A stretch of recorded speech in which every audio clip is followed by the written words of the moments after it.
Olá, meus amigos, estudantes do EOS Manaus. Hoje, exatamente 17 de maio de 2021, e é sempre um motivo de muita alegria estarmos juntos estudando a obra Livro dos Espíritos. Nós estamos ainda na introdução e hoje nós vamos fazer o item 11, certo? Ótimo! Então vamos elevar o nosso pensamento e agradecermos a Deus, nosso Pai, a Jesus, o amor de nossas vidas, e a espiritualidade amiga, que em nome do Cristo Jesus nos inspiram, nos fortalecem nesse trabalho, nesse estudo que Jesus nos confiou. Te rogamos, amor querido, a tua permissão, o teu amparo, porque tudo que nós realizamos é em teu nome, Senhor. Graça te damos, que assim seja. Então vamos lá. É estranho, acrescentam, que só se fale dos espíritos de personagens conhecidas e perguntam por que são eles os únicos a se manifestarem. Eis aí um erro, oriundo, originado, como tantos outros, de observação superficial. Dentre os espíritos que vêm espontaneamente, há maior número de desconhecidos do que de ilustres, designando-se os primeiros por um nome qualquer e muitas vezes por um nome alegórico ou característico. Quanto aos que se evocam, a menos que seja um parente ou amigo, é muito natural que nos dirijamos aos que conhecemos, de preferência àquele que nos são desconhecidos. O nome das personagens ilustres impressiona mais e é por isso que são mais notadas, tá?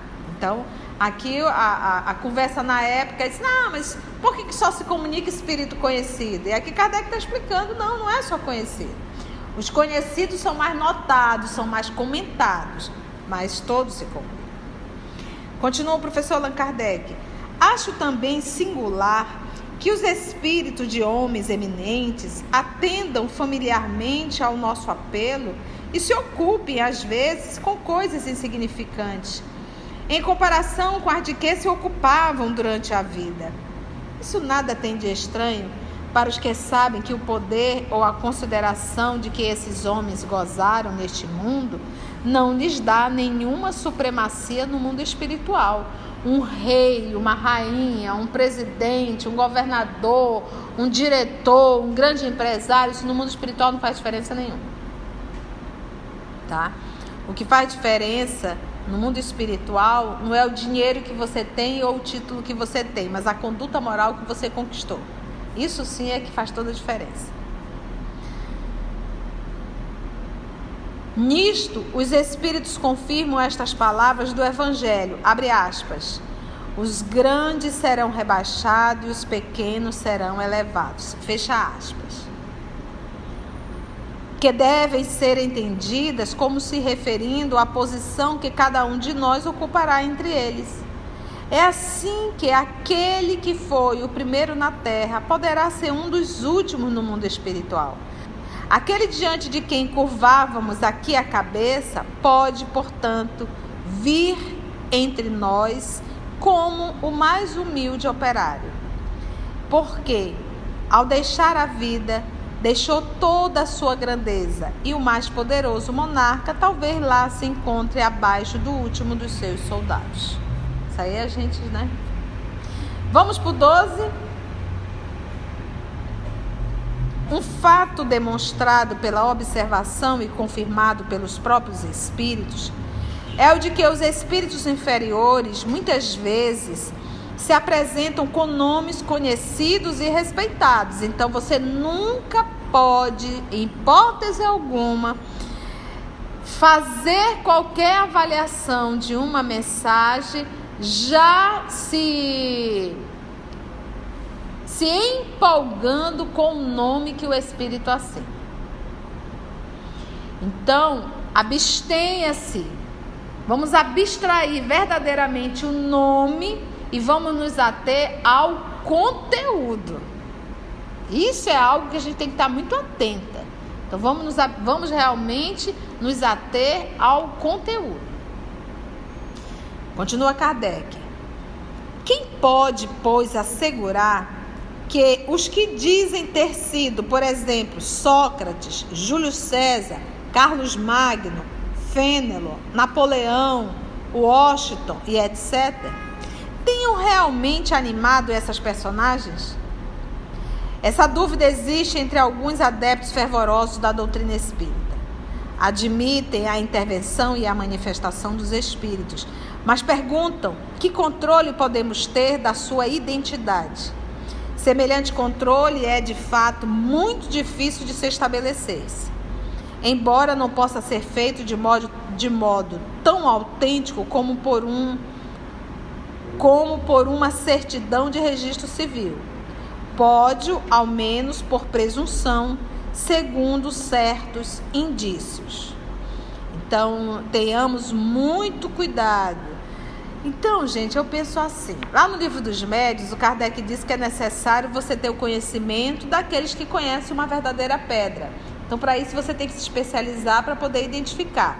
Então, a gente faz uma autoavaliação. Eu tenho conteúdo espiritual, doutrinário suficiente para saber se uma comunicação é autêntica ou não? Para saber se aquela obra é autêntica ou não? Ah, tia, eu não tenho, agora que eu estou iniciando os estudos da doutrina. Ótimo, então já que você está iniciando o estudo da doutrina, já comece por livros que você sabe que passaram pelo critério da doutrina espírita. Quais são? As obras básicas, as obras da codificação. E conhecemos muito bem um médium aqui dentro do Brasil, autêntico, moralizado e que deu provas o suficiente, que é o Francisco Cândido Xavier. Então, vamos ler as obras da codificação. Eu quero entender religião, série Emmanuel, série Humberto de Campos. Eu quero entender mundo espiritual, série André Luiz. Pronto. Você vai dar conta de ler tudo isso nessa encarnação? Não vai. Para que vai perder tempo lendo coisa que você não sabe se o que está ali dentro é verdade, é autêntico ou não é? Me diga. Isso não é fanatismo. Isso é bom senso. O que menos importa é nome. Os espíritos sempre falaram isso. Chama do que tu quiser. O que importa realmente é o conteúdo. Quando se manifesta o espírito de alguém que conhecemos pessoalmente, de um parente ou de um amigo, por exemplo, sobretudo se morreu há pouco tempo, acontece geralmente que sua linguagem guarda perfeita relação com o caráter que lhe conhecíamos. Esse é um fato? É um fato. Quando se manifesta o espírito de alguém que conhecemos pessoalmente. Por exemplo, se eu, Maria da Conceição, desencarnar e eu vier me comunicar numa reunião mediúnica que o grupo me conhece, vai ser muito fácil eles identificarem se é a tia Conceição ou não. Agora é o seguinte, nós tivemos, quando o Chico Xavier desencarnou, o Chico deixou claro, ele falava, né? Não deixou escrito, mas isso é o que a gente chama de informações oral, né? Então isso várias pessoas falaram, que ele dizia, inclusive para o próprio filho adotivo dele, o Higino, Eurípides, né? Eurípides Higino. E ele dizia assim, quando eu desencarnar, eu não vou vir comunicar. Eu já fiz tudo que eu tinha de fazer aqui, não vou. Mas o que teve de mensagens nominando como Chico Xavier não foram poucas. Muita psicografia e até pseudopsicofonias. Porque as pessoas, infelizmente, que não estudam, não estudaram o Livro dos Médiuns, acham que o fato da voz ser parecida, isso já é o suficiente. Eu digo que voz é uma coisa que se imita. Vocês veem que a titia, a gente está fazendo várias vozes. Então você pode imitar, eu posso falar como Francisco Cândido Xavier. E na verdade é uma adaptação. Então o próprio Kardec fala no Livro dos Médiuns, nunca avalie uma comunicação, a autenticidade da comunicação pela mudança de voz, que isso não tem absolutamente nada a ver. Então é sempre avaliar o conteúdo. Pior é que hoje no WhatsApp Chico não assinou nada. Chico dizia quem era o espírito que estava vindo. Todo mundo acredita, inventa umas coisas, assinam como Chico Xavier. E pronto. Exatamente. Então nós temos que ter muito critério, sabe, gente? Muito critério. Por isso que eu gosto de ir na fonte. Eu gosto de pegar a fonte, eu gosto de estar lendo o livro, eu gosto de comentar ali, eu estou com o livro em mãos. Vamos lá. Então ele diz assim: quando se manifesta o espírito de alguém que conhecemos pessoalmente, de um parente ou de um amigo, por exemplo, sobretudo se morreu há pouco tempo, acontece geralmente que sua linguagem guarda perfeita relação com o caráter que lhe conhecíamos. Isto já é um indício de identidade, um indício. É um indício. Mas quase não há mais lugar para a dúvida quando esse espírito fala de coisas particulares. Então o pessoal se comunicava dizendo que era Chico, aí usava aquela linguagem de Chico. Quem não conhecia o jeito Chico de falar, a forma humilde de Chico falar? Todo mundo conhecia, mas aí vem o que identifica. Olha, ele diz assim, Kardec: olha, isso é um indício. É um indício. Mas ele diz: mas quase não há mais lugar para a dúvida quando esse espírito fala de coisas particulares. Só aquele que estava lá conhecia. Então eu sempre digo assim: se ajoelhou, vai ter que rezar. Se vem alguém, um médium, e diz assim: olha, eu sou seu pai, então se ajoelhou, vai ter que rezar. Porque isso caracteriza que o médium seria um médium de particularidade, né? Porque ele está dizendo: eu sou seu pai. Eu, por exemplo, eu sou médium ostensiva, mas não sou médium de particularidade. Não tenho essa característica. Eu me recordo, há muitos anos atrás, uma colega nossa, o neto havia desencarnado, e eu não conhecia as particularidades deles. E se comunicou um jovem, e ele não se identificou como neto, mas ele falava da situação dele no mundo espiritual, e ele disse uma coisa particular, e ela estava presente. Ele disse assim: nossa, aqui é muito legal, é tudo 3D.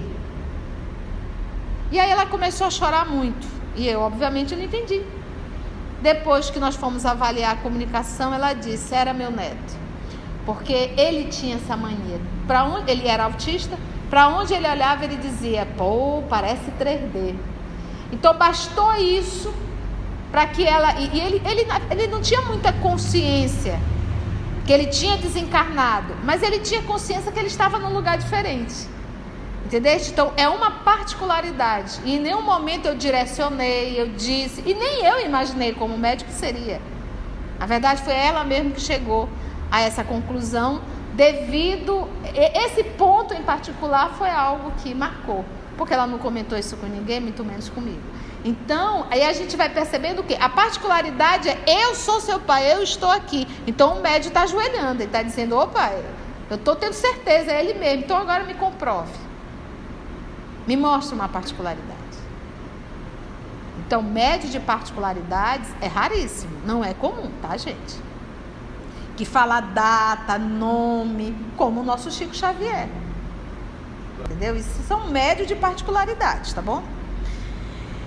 Então ele diz assim: mas quase não há mais lugar para dúvida quando esse espírito fala de coisas particulares. Lembra casos de família que somente o interlocutor conhece, ao caso do 3D, né?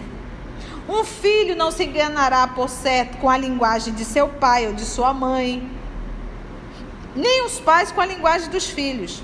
Algumas vezes, nessas evocações íntimas, acontecem coisas surpreendentes, capazes de convencer o maior incrédulo. O cético, mais endurecido, fica, não raro, aterrorizado com as revelações inesperadas que lhes são feitas. Eu acompanhei uma comunicação, não foi no centro espírita, uma tia do coração desencarnou. Eu sempre conto essa história porque também me chamou muita atenção. E ela se desencarnou de um acidente de carro, foi algo muito brusco, muito rápido, né? E me recordo que uma médium, não era espírita, não tinha absolutamente nenhum conhecimento, era uma jovem, e acompanhada com a mãe, foi até a casa do meu primo do coração, e disse que a mãe dele estava querendo falar com ele. Ela já estava talvez com uns 3, 4 meses desencarnada. E aí eles me ligaram, sabendo que eu sou espírita, e eu disse: o que você decidiu? Eu vou lá, porque ela nem sabia meu endereço. Ela disse que a mamãe que deu. Eu disse: opa, médio de particularidades. Eu disse: quando que você marcou? Dia tal. Eu digo: eu vou lhe buscar, nós vamos juntos. E eu fui. Ao chegar na casa, era uma senhora, a senhora que estava assim ajudando a médium, vamos dizer, né? Ela também não tinha muito conhecimento, mas ela evocava o espírito, ela conversava com o espírito. Então nós nos apresentamos e eu disse que eu era espírita. Ela disse: ai, que bom, de repente você até me ajuda, porque a mãe dele é muito teimosa. E ela falava com tanta naturalidade que eu digo: meu Deus, o que é isso, né? E nós sentamos ali à mesa, pano branco, né? Que o povo tem essa cultura, né? Do pano branco. Coloca-se o pano branco, a médium sentou-se ao lado do meu primo, a senhorinha que conversava com o espírito, muito natural, e a mãe da menina. E não bastou muito, a titia incorpora na médium e fala particularidades. Ela fala do acidente. Ela fala assim: pensava que era o Bill que estava no carro, pensaram que era o Bill que tinha morrido. O Bill era o nome do cachorro dela, mas não foi o Bill, foi do outro carro. Foram 2 carros que se chocaram e no outro carro tinha um cachorro, e era inclusive o Cox Spaniel preto, igualzinho dela. Então aí ela dizia, mas não era não. Agora olha a particularidade. Ela chorava muito, muito, muito mesmo. E o meu primo chorava muito, porque os dois eram muito ligados. E aí ela disse algo que aí ele chorou copiosamente. Ela disse assim: meu filho, quando ela desencarnou, perguntaram: Conceição, e as coisas da mãe? Eu digo: deixa tudo quieto, não mexe nada. Foi tudo muito rápido. Fecha todo o quarto dela, deixa uns 6 meses aí quieto. Porque a gente não sabe a condição que está o espírito. De repente a pessoa volta e vê tudo.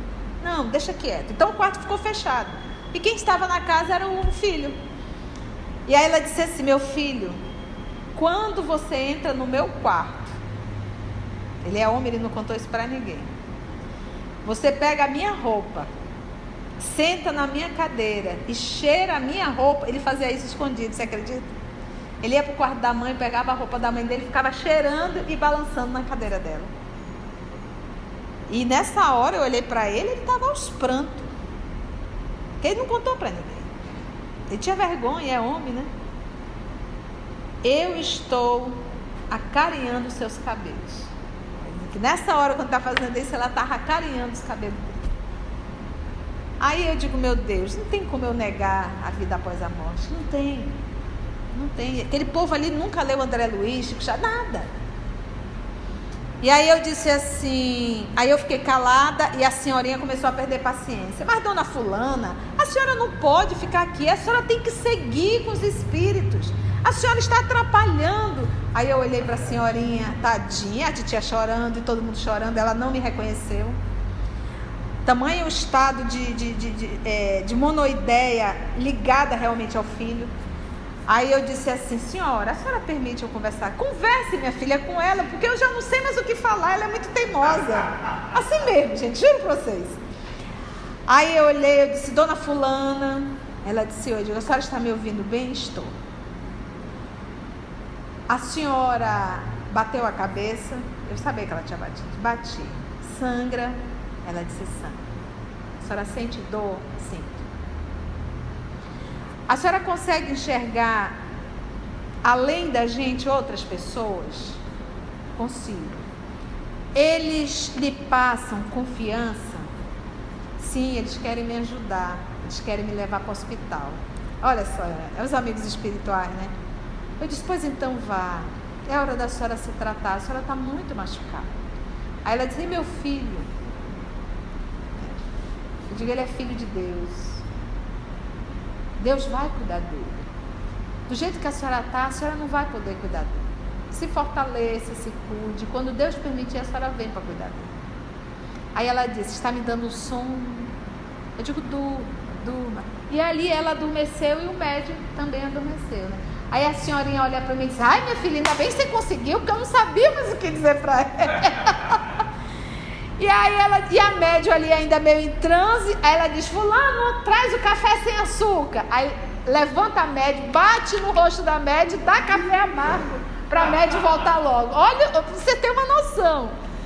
E o meu primo, coitadinho, ali naquele choro convulsivo, e a gente foi tratar dele. Mas é assim. Então, ou seja, são particularidades, e você vê que era uma médium de particularidade, né? Olha lá, não é comum. Nós orientamos que ela procurasse a instituição espírita, mas é assim. Então é algo que, como ele diz aqui no final, o cético mais endurecido, porque ele era cético, ele não acreditava, ele foi mais assim, só querer ver, né? E ele, olha a surpresa lá que ele tomou.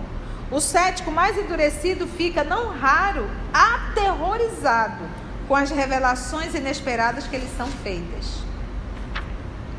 Outra circunstância muito característica vem como prova de identidade. Dissemos que a caligrafia do médium muda geralmente com o espírito evocado, e que essa caligrafia se reproduz exatamente igual toda vez que o mesmo espírito se manifeste. Constatou-se inúmeras vezes, sobretudo para pessoas falecidas recentemente, que a escrita denota fragrante, semelhante com a que tinha essa pessoa em vida.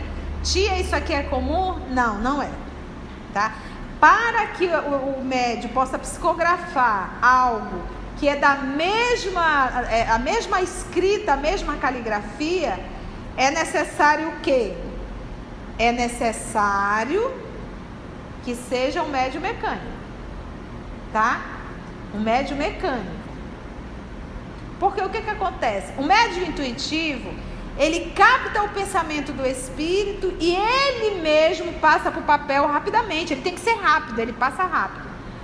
No semimecânico, ele sabe o que está escrevendo e algumas vezes ele não sabe. E tem hora que é ele que escreve e tem hora que o espírito escreve por ele. No processo mecânico, o médium não sabe o que está sendo escrito. A mão dele é verdadeiramente apenas uma máquina, tá bom? Então, nesse caso aqui, subentende se é a letra bem parecida, igual a do espírito comunicante, então é um médium mecânico. Então, vamos lá. Então, tem-se obtido a assinatura de perfeita exatidão. Mas, para isso, é necessário que seja um médium mecânico, tá? Longe estamos, entretanto, de dar esse fato como regra, e menos ainda como regra constante. Apenas o mencionamos como digno de nota, tá? Isso não é, como eu dizer assim, isso aqui não é uma regra, para que seja, então, pode haver uma psicofonia por intuição? Pode. Na época de Kardec tem que ser mecânico. O espiritismo estava tomando um corpo, como é que a pessoa ia receber uma informação e dizer, e agora? Não, estou pensando, mas então, para que o fenômeno pudesse realmente ter sido autêntico e realmente comprovar a comunicabilidade dos espíritos, era necessário que fosse o médium mecânico, era necessário que fosse desse jeito. Tia, por que hoje então não tem tanto médium mecânico? Porque nós precisamos lidar com a mediunidade, nós estando consciente. Nós precisamos nos aproximar da mediunidade consciente. Nós não podemos ser sempre mecânicos, a gente volta e dizer, oi, o que aconteceu, quem? Não, a gente precisa isso. Por que, tia, que a gente precisa? Porque nós temos que aprender a entender o que é nosso e o que não é nosso. Tia, como é que eu vou saber se é uma psicografia e se eu sou um médium intuitivo? Como é que eu vou saber se é da minha cabeça ou não? É simples, gente, é a coisa mais simples. Se eu te der um tema para você fazer uma redação, tá? O tema, a morte. Como é que você vai fazer? Você vai primeiro pensar num tema, você vai ficar construindo, você vai escrever um pouco, vai parar, vai pensar de novo. É uma construção de uma ideia tua. No processo da psicografia, isso não acontece, você não para. A ideia vem na sua cabeça, é tudo tão rápido que você tem que passar rapidamente para o papel, senão você perde. E se você parar para perguntar, e agora, é com R ou é com 2R? É com S ou é com C cedilha? Você já perdeu toda a linha, você tem que escrever, depois você faz a correção ortográfica. Mas nesse momento é o pensamento, e o pensamento, porque espírito não dita a palavra. Espírito, ele transmite o pensamento dele. E nós revertimos o pensamento dele com as palavras. É por isso que os espíritos, eles têm preferências por determinados médios. Quem é? Olha, aquele médio tem um vocabulário que eu preciso. Porque ele vai revertir de vocabulário o pensamento do espírito, entendeu? É por isso que o médium, ele tem que melhorar o seu vocabulário, ele tem que ler, ele tem que ter uma mente assim bem ampla, conhecer de tudo um pouquinho, porque ele se torna um instrumento melhor, entendeu? Continua ele, só vamos mais esse aqui. Somente os espíritos que atingiram certo grau de purificação se acham libertos de toda influência. Somente espíritos que atingiram certo grau de purificação. Liberto de toda a influência corpórea. Porém, quando não estão completamente desmaterializados, é a expressão de que se serve, né, desmaterializado, conserva a maior parte das ideias, dos pendores e até das manias que tinham na Terra, o que também é um meio de reconhecê-los. A pessoa tem um tique nervoso, né, qualquer coisa que ainda muito vinculado à Terra, tá? Por isso que ele diz, é a expressão de que se serve, conserva a maior parte das ideias, dos pendores e até das manias que tinham na Terra, o que também é um meio de reconhecê-los, meio a que igualmente se chega por uma imensidade de fatos minuciosos, que só uma observação atenta, cuidadosa, pode revelar. Vêem-se escritores a discutir suas próprias obras ou doutrinas, aprovando ou condenando certas partes delas. Outros espíritos a lembrar circunstâncias ignoradas ou pouco conhecidas de suas vidas ou de suas mortes. Enfim, todas as coisas que são, ao menos, provas morais de identidade única que se podem invocar, tratando-se de coisas abstratas, né? A identidade. Se, pois, a identidade do espírito evocado pode, até certo ponto, ser estabelecida em alguns casos, não há razão para que não seja em outros. E, se não dispomos dos mesmos meios de controle para pessoas cuja morte ocorreu há mais tempo, resta sempre o da linguagem e o do caráter, porque seguramente o espírito de um homem de bem não falará como o de um perverso ou de um devasso. Quanto aos espíritos que se apropriam de nomes respeitáveis, logo se traem por sua linguagem e por suas máximas. Aquele que se dissesse Fênelon, por exemplo, e que ofendesse, ainda que acidentalmente, o bom senso e a moral, mostraria, por esse simples fato, o embuste. Se, ao contrário, os pensamentos que ele exprime são sempre puros, sem contradições e constantemente à altura do caráter de Fênelon, não há motivos para se duvidar da sua identidade. De outro modo, seria preciso admitir que um espírito que só prega o bem é capaz de mentir conscientemente, e isso sem utilidade alguma. A experiência nos ensina que os espíritos da mesma categoria, do mesmo caráter e animados do mesmo sentimento, reúnem-se em grupos e em famílias.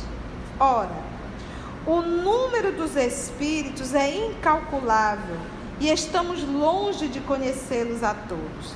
A maioria deles nem mesmo tem nomes para nós, porque são espíritos nobres, né? Um espírito da categoria de Fênelon pode, pois, vir em seu lugar, muitas vezes até como seu mandatário. Ele envia alguém, vai lá, fale, né? Apresenta-se então com o seu nome porque ele é idêntico e pode substituí-lo, e porque precisamos de um nome para fixar nossas ideias. Entendeu, gente? Olha, é necessário o nome, tá? Então você é do mesmo nível, vá, passa a mensagem e pode assinar, Fênelon. Kardec identificou isso. Mas quem importa, afinal, que um espírito seja realmente o de Fênelon? desde que só diga coisas boas e fale como teria feito o próprio Fênelon, é um espírito bom. O nome pelo qual se dá a conhecer é indiferente, não passando muitas vezes de um meio para fixar nossas ideias. Não se daria o mesmo nas evocações íntimas. Então, se eu evoco meu pai, minha mãe, um irmão, um amigo, então teria que ser realmente ele, né? Por isso que ele diz, evocações... Não se daria o mesmo nas evocações íntimas, mas aí, como já dissemos, a identidade pode ser estabelecida por provas de certo modo evidentes. Ainda há pouco citamos o caso da minha tia do coração. Por fim, é certo que a substituição dos espíritos pode causar uma porção de equívocos, resultar em erros e muitas vezes em mistificações. Essa é uma das dificuldades do espiritismo prático, que é a prática mediúnica. Essa é uma das dificuldades, ele diz. Mas jamais dissemos que esta ciência fosse uma coisa fácil, nem que se pudesse aprendê-la brincando, como também não se dá com qualquer outra ciência. Nunca será demais repetir que ela exige um estudo assíduo, tá? Estudo assíduo. Então você não quer se tornar um espírita estudando quando você tiver uma coragem. Na verdade não é nem um estudo, é uma leitura en passant. Já deixou, caiu por terra. Então ele diz, um estudo assíduo e geralmente muito prolongado. Olha aí, nós já estamos o quê? Há 28 anos estudando espiritismo. E eu nada sei. Não se podendo provocar os fatos, é preciso esperar que eles se apresentem por si mesmos. Muitas vezes esses fatos ocorrem por efeito de circunstância em que menos se pensa. Para o observador atento e paciente, os fatos são abundantes, porque ele descobre milhares de matizes característicos que para eles são raios de luz. O mesmo se dá com as ciências comuns. Enquanto um homem superficial não vê numa flor mais que uma forma elegante, o sábio descobre nela tesouros para o pensamento. Muito linda, né? Essa é a linha de raciocínio do nosso querido professor Allan Kardec. E assim, amados irmãos, companheiros que acompanham o nosso estudo pelo nosso canal do EOS, diga pra gente como é que está esse estudo, como é que você tem conduzido, deixe as suas anotações no nosso caderno de recados em nossa página do EOS. Agradecemos infinitamente a Deus nosso Pai, a Jesus, o amor de nossa vida e a espiritualidade amiga. E que nós possamos aprender, refletir e viver o Evangelho do Cristo. Que assim seja.